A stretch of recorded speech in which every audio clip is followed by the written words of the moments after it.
दरबार तेरा मैया भक्तों ने सजाया है। पर्वत से चली आओ भक्तों ने बुलाया है। दरबार तेरा मैया भक्तों ने सजाया है। चंदन की चौकी पर अब आन विराजो माँ।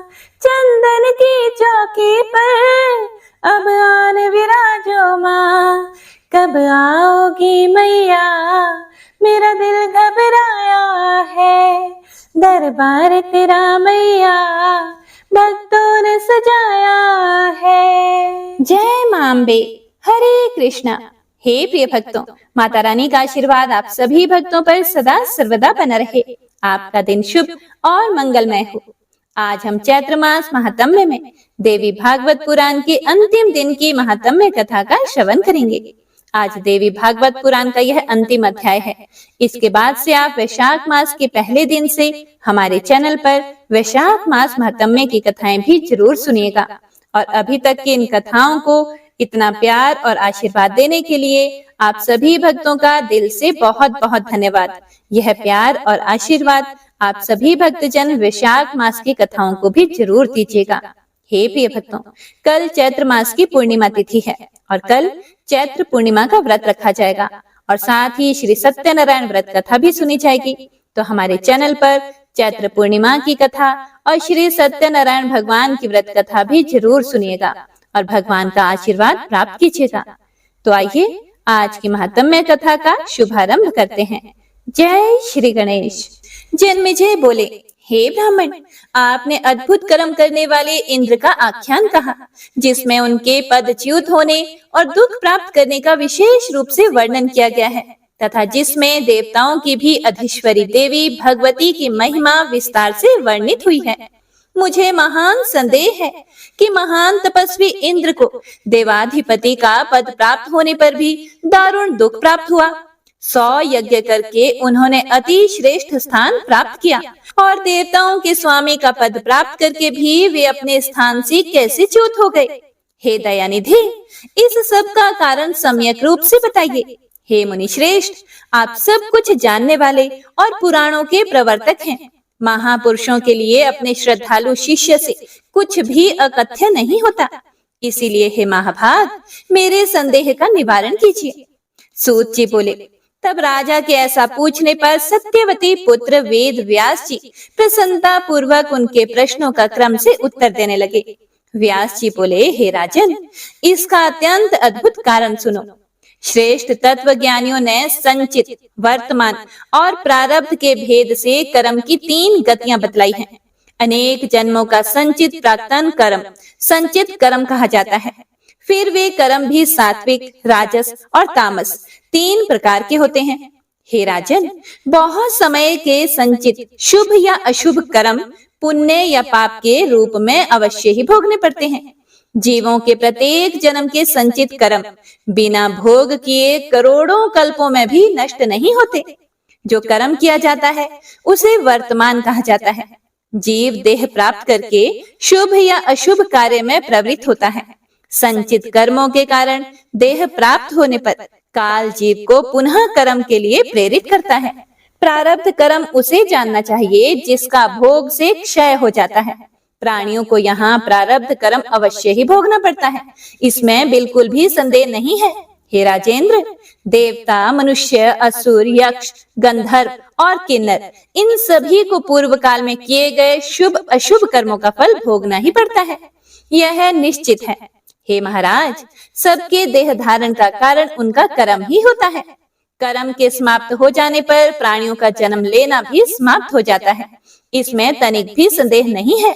हे राजन, ब्रह्मा, विष्णु, रुद्र, इंद्र आदि देवता, दानव, यक्ष और गंधर्व ये सभी कर्म के वशीभूत हैं।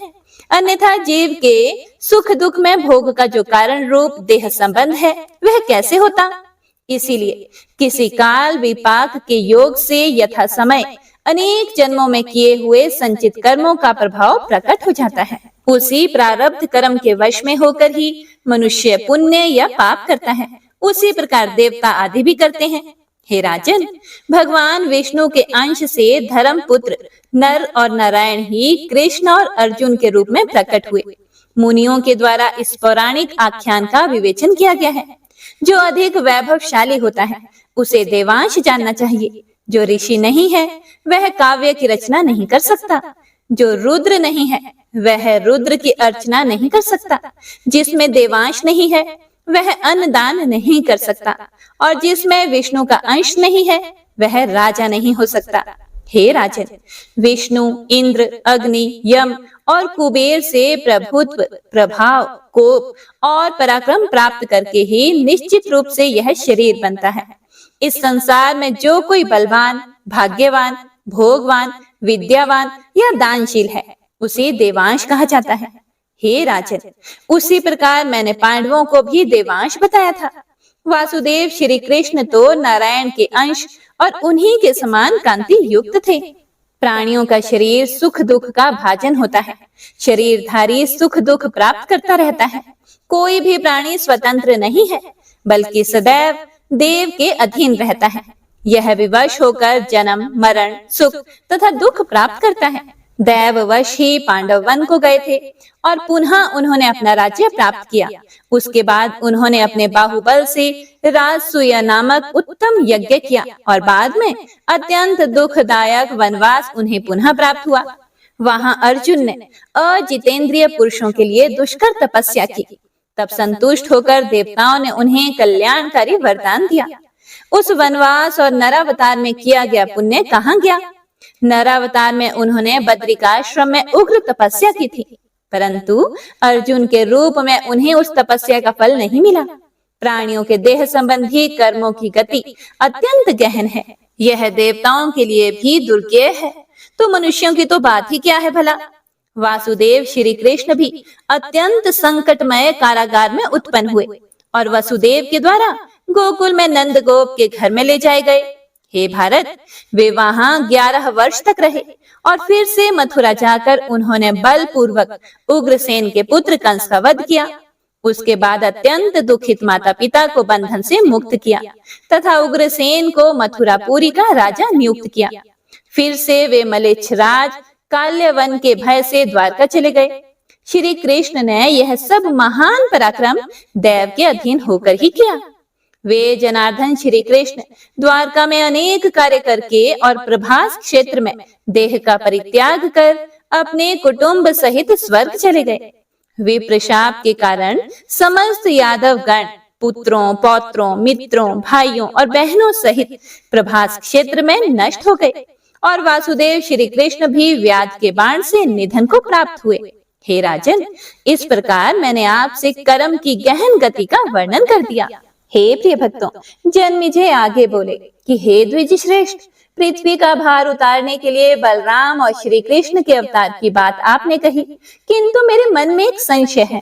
द्वापर युग के अंत में अत्यंत दीन तथा आतुर होकर भारी बोझ से दबी हुई पृथ्वी गौ का रूप धारण करके ब्रह्मा जी की शरण में गई। तब ब्रह्मा जी ने लक्ष्मीपति भगवान विष्णु से प्रार्थना की कि हे भगवान, हे विभो, हे जनार्दन, पृथ्वी का भार उतारने के लिए और साधु जनों की रक्षा के लिए आप देवताओं के साथ भारतवर्ष में वसुदेव के घर में शीघ्र ही अवतार लीजिए। ब्रह्मा जी के द्वारा इस प्रकार प्रार्थना किए जाने पर भगवान पृथ्वी का भार उतारने के लिए बलराम के साथ देवकी के पुत्र हुए। तब उन्होंने अनेक दुष्टों तथा सभी दुराचारी और पाप बुद्धि राजाओं को ज्ञात करके उन्हें मारकर पृथ्वी का कितना भार उतारा। भीष्म मारे गए, द्रोणाचार्य मारे गए। इसी प्रकार विराट, द्रुपद, सोमदत्त और सूर्यपुत्र कर्ण मारे गए। परंतु जिन्होंने कृष्ण की पत्नियों का हरण किया और उनका सारा धन लूट लिया, उन दुष्टों को तथा जो करोड़ों आभीर, शक, मलेच्छ और निषाद पृथ्वी तल पर स्थित थे, उन सब को उन्होंने नष्ट क्यों नहीं कर दिया? तब उन बुद्धिमान श्री कृष्ण ने पृथ्वी का कौन सा भार उतार दिया? हे महाभाग, मेरे मन से यह संदेह नहीं हटता है। इस कलयुग में तो समस्त प्रजा पाप परायण ही दिखाई देती है। यह सुनकर व्यास जी बोले, हे राजन, जैसा युग होता है काल प्रभाव से प्रजा भी वैसी ही होती है, इसके विपरीत नहीं होता। इसमें युग धर्म ही कारण है। जो धर्मानुरागी जीव हैं वे सत्य युग में हुए हैं और जो धर्म और अर्थ से प्रेम रखने वाले प्राणी हैं, वे त्रेता युग में हुए। धर्म, अर्थ और काम के रसिक प्राणी द्वापर युग में हुए और अर्थ तथा काम में आसक्ति रखने वाले सभी प्राणी इस कलयुग में होते हैं। हे राजेंद्र, युग धर्म का प्रभाव विपरीत नहीं होता है, काल ही धर्म और अधर्म का करता है।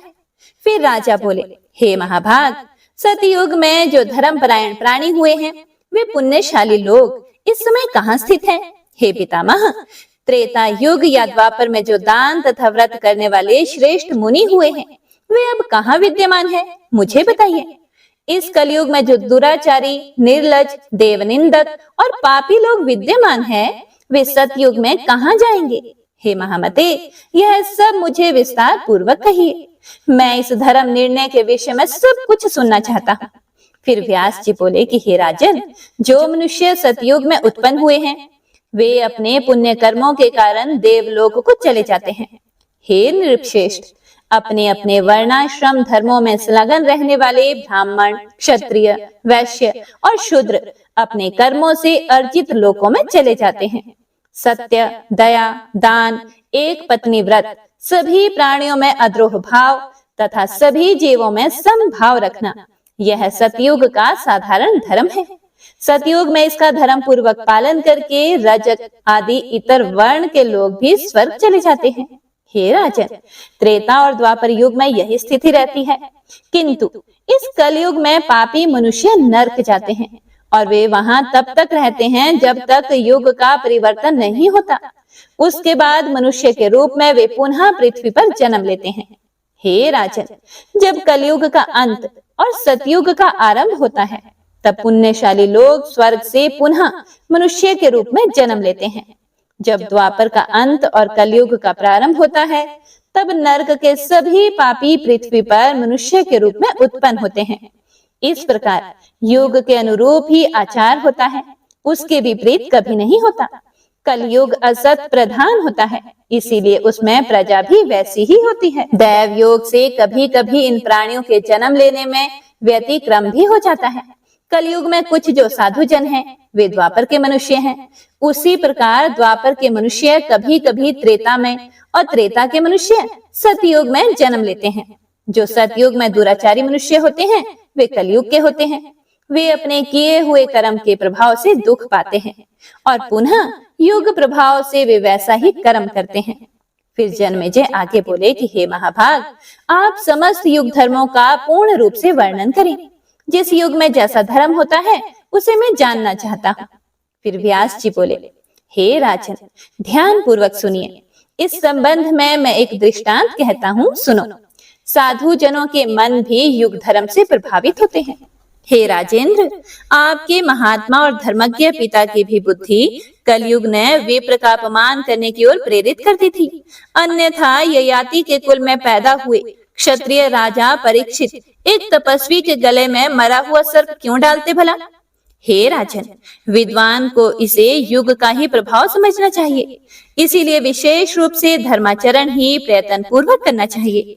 हे राजन, सत्ययुग में सभी ब्राह्मण वेद के ज्ञाता, पराशक्ति की पूजा में तत्पर रहने वाले, देवी दर्शन की लालसा से युक्त, गायत्री और प्रणव मंत्र में अनुरक्त गायत्री का ध्यान करने वाले, गायत्री जप परायण, एकमात्र माया बीज मंत्र का जप करने वाले, प्रत्येक गांव में भगवती पराम्बा का मंदिर बनाने के लिए उत्सुक रहने वाले, अपने अपने कर्मों में निरत रहने वाले, सत्य, पवित्रता, दया से समन्वित, वेद त्रय कर्म में संलग्न रहने वाले और तत्व ज्ञान में पूर्ण निष्णात होते थे। क्षत्रिय प्रजाओं के भरण पोषण में संलग्न रहते थे। हे राजन, उस पुण्यमय सतयुग में वैश्य लोग कृषि, व्यापार और गौ पालन करते थे तथा शूद्र सेवा परायण रहते थे। उस सतयुग में सभी वर्णों के लोग भगवती पराम्बा के पूजन में आसक्त रहते थे। उसके बाद त्रेता युग में धर्म की स्थिति कुछ कम हो गई। सतयुग में जो धर्म की स्थिति थी, वह द्वापर में विशेष रूप से कम हो गई। हे राजन, पूर्व युगों में जो राक्षस समझे जाते थे, वे ही कलयुग में ब्राह्मण माने जाते हैं। वे प्राय पाखंडी, लोगों को ठगने वाले, झूठ बोलने वाले तथा वेद और धर्म से दूर रहने वाले होते हैं। उनमें से कुछ तो दंभी, लोक व्यवहार में चालाक, अभिमानी, वेद प्रतिपादित मार्ग से हटकर चलने वाले, शूद्रों की सेवा करने वाले, विभिन्न धर्मों का प्रवर्तक करने वाले, वेद निंदक, क्रूर, धर्म भ्रष्ट और व्यर्थ वाद विवाद में लगे रहने वाले होते हैं। हे राजन, जैसे जैसे कलयुग की वृद्धि होती है, वैसे वैसे सत्य मूलक धर्म का सर्वथा क्षय हो जाता है और वैसे ही क्षत्रिय, वैश्य, शूद्र और इतर वर्णों के लोग भी धर्महीन, मिथ्यावादी तथा पापी होते हैं। ब्राह्मण शूद्र धर्म में संलग्न और प्रतिग्रह परायण हो जाते हैं। हे राजन, कलयुग का प्रभाव और पड़ने पर स्त्रियां स्वेच्छाचारिणी तथा काम, लोभ और मोह से युक्त हो जाएंगी। हे राजन, वे पापाचारिणी, झूठ बोलने वाली, सदा कलह करने वाली, अपने पति को ठगने वाली और नित्य धर्म का भाषण करने में निपुण होंगी। कलयुग में इस प्रकार की पाप परायण स्त्रियां होती हैं। हे राजन, आहार की शुद्धि से ही अंतःकरण की शुद्धि होती है और हे नृपश्रेष्ठ, चित्त शुद्ध होने पर ही धर्म का प्रकाश होता है। आचार संकरता अर्थात दूसरे वर्णों के अनुसार आचरण दोष से धर्म में व्यक्तिक्रम उत्पन्न होता है और धर्म में विकृति होने पर वर्ण संकरता उत्पन्न होती है। हे राजन, इस प्रकार सभी धर्मों से हीन कलयुग में अपने अपने वर्णाश्रम धर्म की चर्चा भी कहीं नहीं सुनाई देती। राजन, धर्मज्ञ और श्रेष्ठ जन भी अधर्म करने लग जाते हैं। यह कलयुग का स्वभाव ही है, किसी के भी द्वारा इसका प्रतिकार नहीं किया जा सकता। इसीलिए हे राजेंद्र, इस काल में स्वभाव से ही पाप करने वाले मनुष्यों की निष्कृति सामान्य उपाय से नहीं हो सकती। यह सुनकर जन्मेजय बोले, हे भगवान, हे समस्त धर्मों के ज्ञाता, हे समस्त शास्त्रों में निपुण, अधर्म के बाहुल्य वाले कलयुग में मनुष्यों की क्या गति होती है? यदि उससे निस्तार का कोई उपाय हो तो उसे दयापूर्वक मुझे बतलाइए। व्यास जी बोले, हे महाराज, इसका एक ही उपाय है, दूसरा नहीं है। समस्त पापों के शमन के लिए देवी के चरण कमल का ध्यान करना चाहिए।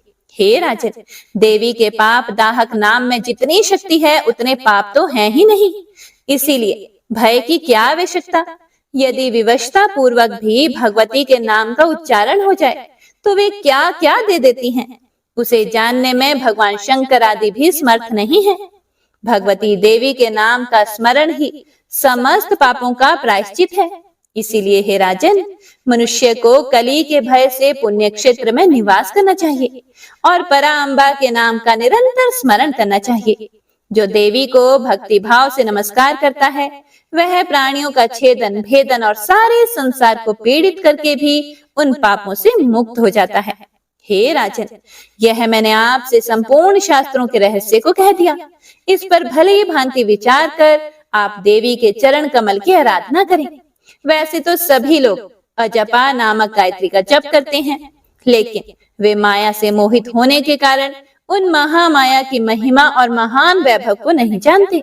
सभी ब्राह्मण अपने हृदय में गायत्री का जप करते हैं, परंतु वे भी उन महामाया की महिमा और उनके महान वैभव को नहीं जानते। हे राजन, युग धर्म की व्यवस्था के विषय में आपने जो कुछ पूछा था वह सब मैंने आपसे कह दिया।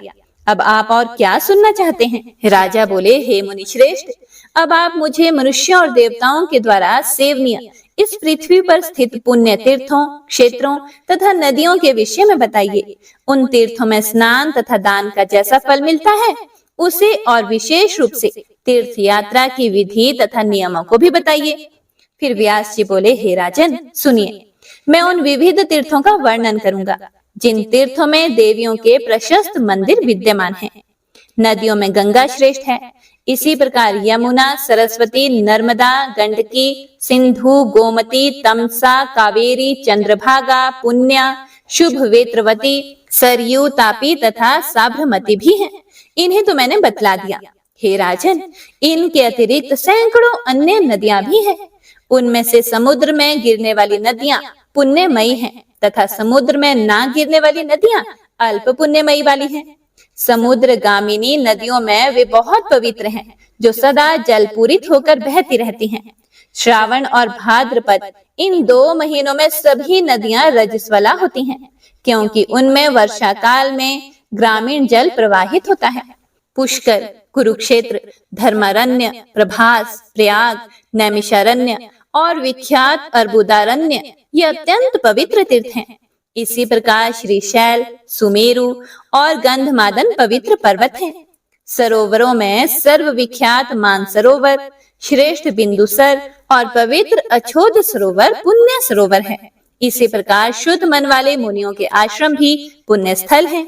विख्यात बद्रिकाश्रम सदैव पुण्यशाली आश्रम के रूप में कहा जाता है, जहाँ नर नारायण नाम के 2 मुनियों ने तपस्या की थी। ऐसे ही वामनाश्रम और शतयूपाश्रम भी विख्यात है। जिस ऋषि ने जहाँ तपस्या की वह आश्रम उसी के नाम से प्रसिद्ध हो गया। हे राजन, इस प्रकार इस भूतल पर असंख्य पवित्र पुण्य स्थल हैं, जो मुनियों द्वारा पवित्र कहे गए हैं। हे राजन, इन सभी स्थानों में देवी के मंदिर हैं, जो दर्शन कर लेने मात्र से पाप का हरण करते हैं। वहाँ बहुत से भक्त नियम पूर्वक वास करते हैं।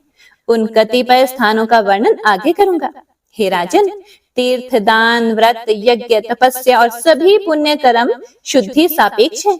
द्रव्य शुद्धि, क्रिया शुद्धि और मानसिक शुद्धि के आधार पर ही तीर्थ, तप और व्रत पवित्र होते हैं। कभी द्रव्य शुद्धि और कभी क्रिया शुद्धि हो पाती है, लेकिन हे राजन, मानसिक शुद्धि सबके लिए सदा ही दुर्लभ होती है, क्योंकि हे राजन, मन बड़ा चंचल है और अनेक विषयों में भटकता रहता है। तब हे राजन, विविध विषयों के आश्रित रहने वाला मन कैसे शुद्ध रह सकता है? काम, क्रोध, लोभ, अहंकार तथा मद, ये सभी तपस्या, तीर्थ सेवन और व्रतों में विघ्नकारी होते हैं। हे राजन, अहिंसा, सत्य, अस्तेय, शौच, इंद्रिय निग्रह और अपने धर्म का पालन समस्त तीर्थों का फल प्रदान करते हैं। नित्य कर्म के परित्याग और मार्ग में संसर्ग दोष से तीर्थ में जाना व्यर्थ हो जाता है, केवल पाप ही लगता है। हे राजन, तीर्थ तो केवल शरीर जन्य मल को ही धोते हैं, वे अंतःकरण को धोने में समर्थ नहीं होते। यदि वे तीर्थ मन को शुद्ध करने में समर्थ होते, तो गंगा के तट पर रहने वाले विश्वामित्र और वशिष्ठ सदृश ईश्वर चिंतन परायण भक्त मुनि द्रोह भाग से युक्त क्यों होते? इस प्रकार तीर्थों में रहने वाले लोग भी सदैव राग द्वेष परायण तथा काम क्रोध से व्याकुल रहते हैं। इसीलिए चित्त शुद्धि रूपी तीर्थ गंगा आदि तीर्थों से भी अधिक पवित्र है। हे राजन, यदि दैव योग से ज्ञानिष्ठ पुरुष का सत्संग प्राप्त हो जाए, तो वह आंतरिक मैल को भी धो देता है। वेद, शास्त्र, व्रत, तप, यज्ञ तथा दान ये चित्त की शुद्धि के कारण नहीं है। ब्रह्मा जी के पुत्र वशिष्ठ वेद विद्या में पारंगत थे और गंगा जी के तट पर रहते थे, फिर भी वे राग द्वेष से युक्त हो गए। विश्वामित्र और वशिष्ठ के मध्य देवताओं को भी विस्मय में डाल देने वाला आडिबक नामक महायुद्ध हुआ, जो द्वेष के कारण व्यर्थ ही हुआ था। उस युद्ध में परम तपस्वी विश्वामित्र बक हुए थे। उन्हें वशिष्ठ ने हरिश्चंद्र के कारण शाप दे दिया था। विश्वामित्र ने भी वशिष्ठ को शाप देकर आदि पक्षी के देह वाला बना दिया। इस प्रकार निर्मल कांति वाले वे दोनों मुनि शाप के कारण आदि और बक पक्षी के रूप में हो गए। वे मानसरोवर के तट पर रहने लगे और वहां नखों और चोंच के प्रहार से भयंकर युद्ध करते रहे। वे दोनों ऋषि मदोन्मत्त सिंहों के समान रोष युक्त होकर 10,000 वर्षों तक आपस में युद्ध करते रहे। फिर राजा बोले, श्रेष्ठ तपस्वी और धर्म परायण वे दोनों मुनि श्रेष्ठ किस कारण परस्पर वैर परायण हुए? उन दोनों बुद्धिमान ऋषियों ने किस कारण से एक दूसरे को शाप दिया, जो मनुष्यों के लिए कष्टकारक और दुखदायक सिद्ध हुए? व्यास जी बोले, पूर्व काल में सूर्य वंश में त्रिशंकु के पुत्र हरिश्चंद्र नामक एक श्रेष्ठ राजा हुए, जो रामचंद्र जी के पूर्वज थे। वे राज ऋषि संतानहीन थे, इसीलिए पुत्र की कामना से वरुण देव की प्रसन्नता के लिए उन्होंने नरमेध नामक दुष्कर महायज्ञ करने की प्रतिज्ञा की। उस यज्ञ का व्रत लेने से वरुण देव उन पर प्रसन्न हो गए और राजा की परम रूपवती भार्या ने गर्भ धारण किया। रानी को गर्भवती देखकर राजा प्रसन्न हुए और उन्होंने विधि पूर्वक गर्भ को संस्कारित करने वाला कर्म संपन्न कराया। हे राजन, रानी ने समस्त शुभ लक्षणों से संपन्न पुत्र को जन्म दिया। पुत्र के उत्पन्न होने पर राजा बड़े खुश हुए। उन्होंने जात कर्म आदि संस्कार की उत्तम विधि संपन्न की। ब्राह्मणों को विशेष रूप से स्वर्ण और पैस्विनी गौएं प्रदान की। हे महाराज, जब घर में जन्मोत्सव धूमधाम से मनाया जा रहा था, उसी समय ब्राह्मण का वेश धारण करके वरुण देव आए। आसन प्रदान करके राजा ने विधिवत उनकी पूजा की। आगमन के विषय में पूछे जाने पर मैं वरुण हूँ, यह वाक्य उन्होंने राजा से कहा कि हे राजेंद्र, जैसा आपने संकल्प किया था, अब अपने पुत्र को बलि पशु बनाकर परम पवित्र यज्ञ कीजिए और सत्यवादी बनिए। उनकी यह बात सुनकर राजा व्यथा से व्याकुल तथा विवल हो गए। पुनः अपनी मनोव्यथा को शांत करके उन्होंने श्रद्धा पूर्वक हाथ जोड़कर वरुण देव से कहा कि हे स्वामी, मैंने जिस यज्ञ का संकल्प लिया है उस यज्ञ को मैं विधि पूर्वक करूंगा और सत्यवादी होऊंगा। हे सूर्यश्रेष्ठ, 1 माह पूर्ण होने पर मेरी धर्म पत्नी शुद्ध हो जाएंगी। पत्नी के शुद्ध हो जाने पर मैं उस पशु यज्ञ को करूंगा। व्यास जी आगे बोले कि राजा के यह कहने पर वरुण देव अपने घर चले गए। अब राजा संतुष्ट हो गए, किंतु कुछ कुछ चिंतातुर रहने लगे। 1 माह पूर्ण होने पर वरुण देव सुंदर और मृदुभाषी ब्राह्मण का वेश बनाकर परीक्षा लेने के लिए फिर से राजमहल में आए। तब सम्यक रूप से पूजित होकर सुखदायी आसन पर विराजमान उन सूर्य श्रेष्ठ वरुण से राजा ने विनय पूर्वक उद्देश्य परक यह बात कही कि हे स्वामी, पुत्र तो अभी संस्कार रहित है, उसे यूप में कैसे बांधूं? संस्कार करके उसे क्षत्रिय बनाकर मैं उस उत्तम यज्ञ को संपन्न करूंगा। हे देव, संस्कारहीन बालक का कहीं भी अधिकार नहीं होता है, इसीलिए यदि मुझ पर दया करें तो मुझे अपना सेवक और दीन जानकर कुछ समय मुझे और दीजिए। फिर वरुण बोले कि हे राजन, आप समय को आगे बढ़ाकर धोखा दे रहे हैं। निःसंतान होने के कारण आपका पुत्र स्नेह छोड़ना दुष्कर है, इसे मैं जानता हूँ। हे राजेंद्र, आपकी मधुर वाणी सुनकर मैं घर जा रहा हूँ। कुछ समय तक प्रतीक्षा करके मैं फिर से आपके घर आऊंगा। हे तात, उस समय आपको अपनी बात को सत्य सिद्ध करना होगा, अन्यथा मैं क्रोध होकर आपको शाप दे दूंगा। फिर राजा बोले, हे जलाधिनाथ, मैं समावर्तन संस्कार हो जाने पर पुत्र को यक्ष पशु बनाकर विधि पूर्वक यज्ञ करूंगा। व्यास जी बोले, राजा का यह वचन सुनकर वरुण देव प्रसन्न होकर ठीक है ऐसा कहकर तुरंत वहां से चले गए और राजा भी स्वस्तिचित हो गए। इधर राजा का रोहित नाम का वह पुत्र बड़ा हो गया। वह बुद्धिमान और समस्त विद्याओं में पारंगत हो गया। उसे यज्ञ का सब कारण विस्तार पूर्वक ज्ञात हो गया। तब वह अपनी मृत्यु जानकर अत्यंत भयभीत हो गया। एक दिन वह बालक राजमहल से भागकर एक अगम्य पर्वत की गुफा में चला गया और भयग्रस्त होकर वहां रहने लगा।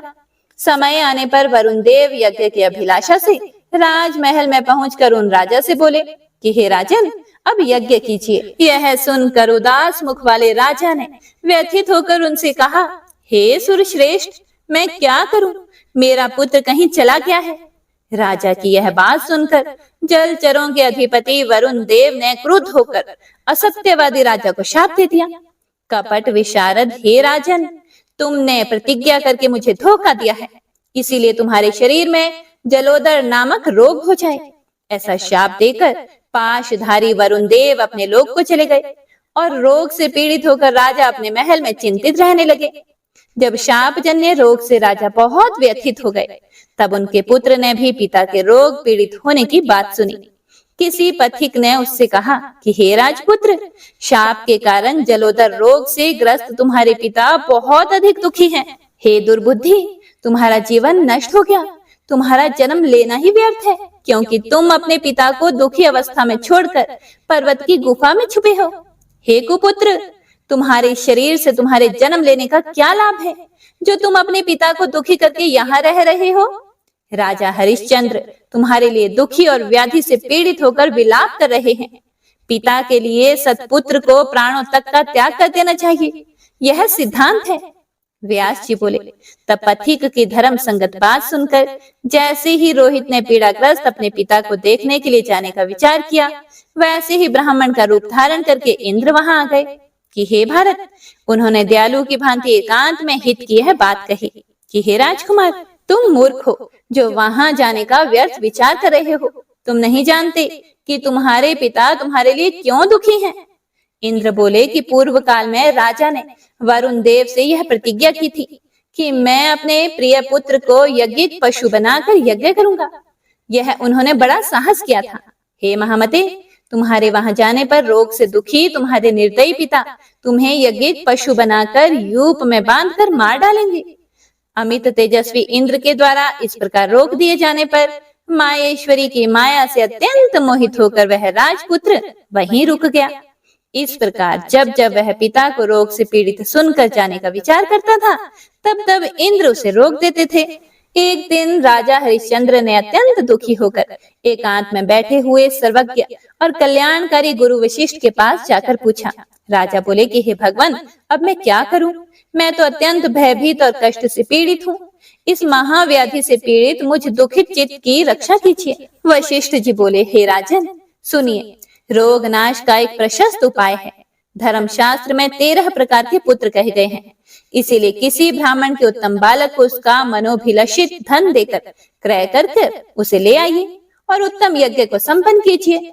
हे राजन, इस प्रकार यज्ञ करने से आपका रोग नष्ट हो जाएगा और वरुण देव भी हर्षित होकर प्रसन्नचित हो जाएंगे।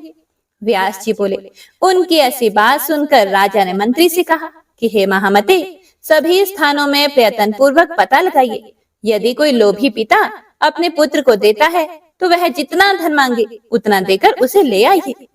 सब प्रकार से प्रयास करके यज्ञ के लिए ब्राह्मण बालक लाना ही चाहिए। मेरे कार्य में तुम्हें किसी भी प्रकार का बुद्धि शैथिल्य नहीं करना चाहिए। तुम्हें प्रत्येक ब्राह्मण से प्रार्थना करनी चाहिए कि धन लेकर राजा को पुत्र दे दीजिए। उसे यज्ञ के लिए यज्ञ पशु बनाना है। उन राजा से यह आदेश प्राप्त करके मंत्री ने यज्ञ कार्य के लिए राज्य के प्रत्येक गांव तथा घर में पता लगाया। इस प्रकार राज्य में पता लगाते हुए उसे अजीत गर्त नामक एक दुखी और निर्धन ब्राह्मण मिला, जिसके 3 पुत्र थे। उस ब्राह्मण ने जितना धन मांगा उतना देकर वह मंत्री श्रेष्ठ उसके मझले पुत्र शुनहशेप को ले आया। कार्यकुशल मंत्री ने पशु योग्य ब्राह्मण पुत्र शुनहशेप को लाकर राजा को समर्पित कर दिया। इससे अत्यंत प्रसन्न होकर राजा ने वेदज्ञ ब्राह्मणों को बुलाकर यज्ञ के लिए सामग्री इकट्ठा करवाई। यज्ञ के प्रारंभ होने पर महामुनि विश्वामित्र ने वहां शुनहशेप को बंधा देखकर राजा को मना करते हुए कहा कि हे राजन, ऐसा साहस मत कीजिए, इस ब्राह्मण बालक को छोड़ दीजिए। हे आयुष्मान, मैं प्रार्थना करता हूँ, इससे आपको सुख की प्राप्ति होगी। यह शुनहशेप क्रंदन कर रहा है, इसीलिए करुणा मुझे बहुत व्यथित कर रही है। हे राजेंद्र, मेरी बात मानिए, दयावान बनिए। पूर्व काल में स्वर्ग के इच्छुक पवित्र व्रती तथा दयापरायण जो क्षत्रिय गण थे, वे दूसरों के शरीर की रक्षा के लिए अपने प्राण दे देते थे, और आप अपने शरीर की रक्षा के लिए बलपूर्वक ब्राह्मण पुत्र का वध कर रहे हैं। हे राजेंद्र, पाप मत कीजिए और इस बालक पर दयावान होइए। अपने देह के प्रति सभी को एक जैसी प्रीति होती है, यह बात आप स्वयं जानते हैं। यदि आप मेरी बात को प्रमाण मानते हैं तो इस बालक को छोड़ दीजिए। व्यास जी कहते हैं कि दुख से अत्यंत पीड़ित राजा ने मुनि की बात का अनादर करके उस बालक को नहीं छोड़ा। इससे वे तपस्वी मुनि उनके ऊपर अत्यंत क्रुद्ध हो गए। वेद वेत्ताओं में श्रेष्ठ उन दयालु विश्वामित्र ने शुनहशेप को पाशधारी वरुण देव के मंत्र का उपदेश दिया। अपने वध के भय से व्याकुल शुनहशेप भी वरुण देव का स्मरण करते हुए उच्च स्वर से बार बार मंत्र का जप करने लगा। जलचरों के अधिपति करुणा सिंधु वरुण देव ने वहां आकर स्तुति करते हुए उस ब्राह्मण पुत्र शुनहशेप को छुड़ा दिया और राजा को रोग मुक्त करके वे वरुण देव अपने लोक को चले गए और विश्वामित्र ने उस बालक को मृत्यु से मुक्त करा दिया। राजा ने महात्मा विश्वामित्र की बात नहीं मानी, इसीलिए वे गाधी पुत्र विश्वामित्र मन ही मन राजा के ऊपर बहुत क्रुद्ध हुए। एक समय राजा घोड़े पर सवार होकर वन में गए हुए थे। वे सुअर को मारने की इच्छा से ठीक दोपहर के समय कौशिकी नदी के तट पर पहुंचे। वहां विश्वामित्र ने बूढ़े ब्राह्मण का वेश धारण करके छल पूर्वक उनका सर्वस्व मांग लिया और उनके महान राज्य पर अपना अधिकार कर लिया, जिससे यजमान राजा हरिश्चंद्र अत्यंत कष्ट पाने लगे। एक बार संयोगवश वन में आए हुए विश्वामित्र से वशिष्ठ जी ने कहा कि हे क्षत्रियधम, हे दुर्बुद्धे, तुमने व्यर्थ ही ब्राह्मण का वेश बना रखा है। बगुले के समान वृत्ति वाले हे दाम्भिक, तुम व्यर्थ में गर्व क्यों करते हो? हे जाल, तुमने मेरे यजमान नृप श्रेष्ठ हरिश्चंद्र को बिना अपराध के महान कष्ट में क्यों डाल दिया? तुम बगुले के समान ध्यान परायण हो, इसीलिए तुम बक अर्थात बगुला हो जाओ। वशिष्ठ के द्वारा इस प्रकार शाप प्राप्त विश्वामित्र ने उनसे कहा हे आयुष्मान, जब तक मैं बक रहूंगा तब तक तुम भी आड़ी पक्षी बनकर रहोगे। व्यास जी बोले, इस प्रकार क्रोध से व्याकुल उन दोनों ने एक दूसरे को शाप दे दिया और एक सरोवर के समीप वे दोनों मुनि आड़ी और बक के रूप में अंडों से उत्पन्न हुए। दिव्यमान सरोवर के तट पर एक वृक्ष पर घोंसला बनाकर बक रूपधारी विश्वामित्र और एक दूसरे वृक्ष पर उत्तम घोंसला बनाकर आड़ी रूपधारी वशिष्ठ परस्पर द्वेष परायण होकर रहने लगे। वे दोनों कोपाविष्ट होकर प्रतिदिन घोर क्रंदन करते हुए सभी लोगों के लिए दुखदायी युद्ध करते थे। वे दोनों चोंच और पंखों के प्रहार तथा नखों के आघात से परस्पर चोट पहुंचाते थे। रक्त से लथपथ वे दोनों खिले हुए किंशुक के फूल जैसे प्रतीत होते थे। हे महाराज, इस प्रकार पक्षी रूपधारी दोनों मुनि शाप रूपी पाश में जकड़े हुए वहां बहुत वर्षों तक पड़े रहे। राजा बोले, हे विप्र ऋषि, वे दोनों मुनि श्रेष्ठ वशिष्ठ और विश्वामित्र शाप से किस प्रकार मुक्त हुए, यह भी मुझे बताइए, मुझे बड़ा कौतूहल है। व्यास जी बोले, लोक पितामह ब्रह्मा जी उन दोनों को युद्ध करते देखकर समस्त दया परायण देवताओं के साथ वहां आए। सृष्टिकर्ता ब्रह्मा जी ने उन दोनों को समझाकर युद्ध से विरत करके परस्पर दिए गए शाप से भी मुक्त कर दिया। इसके बाद सभी देवगण अपने अपने लोकों को चले गए। कमल योनि प्रतापी ब्रह्मा जी शीघ्र हंस पर आरूढ़ होकर सत्यलोक को चले गए और प्रजापति के उपदेश से परस्पर स्नेह करके विश्वामित्र तथा वशिष्ठ जी भी अपने अपने आश्रमों को शीघ्र चले गए। हे राजन, इस प्रकार मैत्रावरुणी वशिष्ठ जी ने भी अकारण ही विश्वामित्र के साथ परस्पर दुखप्रद युद्ध किया था।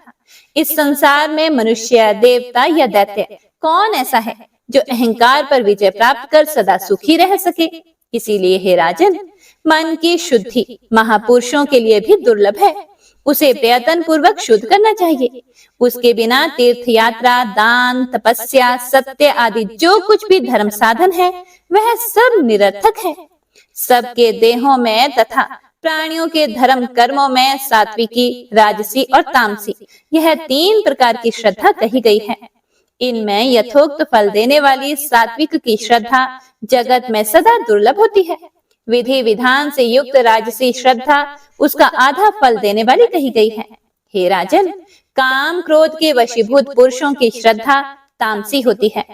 वह फल विहीन होती है और कीर्ति करने वाली भी नहीं होती। कलयुग के दोषों से भयभीत व्यक्ति को कथा श्रवण आदि के द्वारा मन को वासना रहित करके देवी की पूजा में तत्पर रहते हुए, वाणी से देवी के नामों को ग्रहण करते हुए, उनके गुणों का कीर्तन करते हुए तथा उनके चरण कमल का ध्यान करते हुए तीर्थ आदि में नित्य वास करना चाहिए। ऐसा करने से उसे कभी भी कलयुग का भय नहीं होगा। इससे पापी प्राणी भी अनायास ही संसार से मुक्त हो जाएगा। हे सुव्रत, श्रीमद् देवी भागवत पुराण का पूर्वार्ध मैंने आपसे कहा, जिसमें देवी की महिमा का विस्तार पूर्वक वर्णन किया गया है। भगवती जगदम्बा का यह रहस्य जिस किसी को नहीं सुना देना चाहिए। भक्त शांत देवी की भक्ति में लीन, ज्येष्ठ पुत्र तथा गुरु भक्ति से युक्त शिष्य के समक्ष ही इसका वर्णन करना चाहिए। इस संसार में जो मनुष्य संपूर्ण कथाओं के सार स्वरूप समस्त वेदों की तुलना करने वाले तथा नानाविध प्रमाणों में परिपूर्ण इस श्रीमद् देवी भागवत पुराण का विशेष श्रद्धा के साथ भक्ति पूर्वक पाठ करता है तथा इसका श्रवण करता है, वह ऐश्वर्य संपन्न तथा ज्ञानवान हो जाता है। जय माता दी। हे प्रिय भक्तों, तो इस प्रकार श्रीमद् देवी भागवत पुराण यहीं पर समाप्त होता है। माता रानी आप सबको इन कथाओं को सुनने का पुण्य फल प्रदान करें। इसके बाद आप वैशाख मास में हमारे चैनल पर वैशाख मास महात्म्य भी जरूर सुनिएगा। तो आइए अब सुनते हैं श्री दुर्गा चालीसा। नमो नमो दुर्गे सुख करनी, नमो नमो अम्बे दुख हरनी। निरंकार है ज्योति तुम्हारी, तीहूं लोक फैली उजियारी। शशि ललाट मुख महाविशाला, नेत्र लाल भ्रिकुटी विकराला। रूप मातु को अधिक सुहावे, दर्श करत जन अति सुख पावे। तुम संसार शक्ति लय की ना, पालन हेतु अन्न धन देना। अन्नपूर्णा हुई जगपाला, तुम ही आदि सुंदरी बाला। प्रलय काल सब नाशन हारे, तुम गौरी शिव शंकर प्यारे।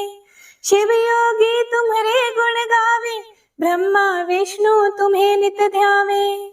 रूप सरस्वती को तुम धारा, दे सुबुद्धि ऋषि मुनि नुबारा। धर्यो रूप नरसिंह को अम्बा, प्रगट भई फाड़ कर खम्बा।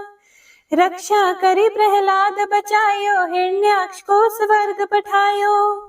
लक्ष्मी रूप धरो जग माही, श्री नारायण अंग समाही।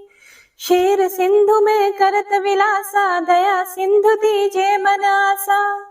हिंगलाज में तुम्ही भवानी, महिमा अमित ना जात बखानी। मातंगी अरु धूमवती माता, भुवनेश्वरी बगला सुखदाता।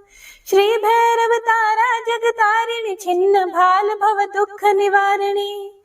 केहरे वाहन सोह भवानी, लांगुर वीर चलत अगवानी। कर में खप्पर खड़ग विराजे, जाको देख काल डर भाजे। सोहे अस्त्र और त्रिशूला, जाते उठत शत्रु ही शूला। नगर कोट में तुम्ही विराजत, तीहु लोक में डंका बाजत। शुंभ निशुंभ दानव तुम मारे, रक्त बीज शंखन संहारे। महिषासुर नृपति अभिमानी, जेहि अघभार मही अकुलानी। रूप कराल कालिका धारा, सेन सहित तुम तिहि सहारा।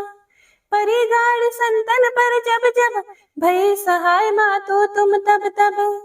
अमरपुरी अरु बासवलोका, तब महिमा सब कहे अशोका। ज्वाला में है ज्योति तुम्हारी, तुम्हें सदा पूजे नर नारी। प्रेम भक्ति से जो यश गावे, दुख दारिद्र निकट नहीं आवे। ध्यावे तुम्हें जो नर मन लाए, जन्म मरण ताको छुट जाए।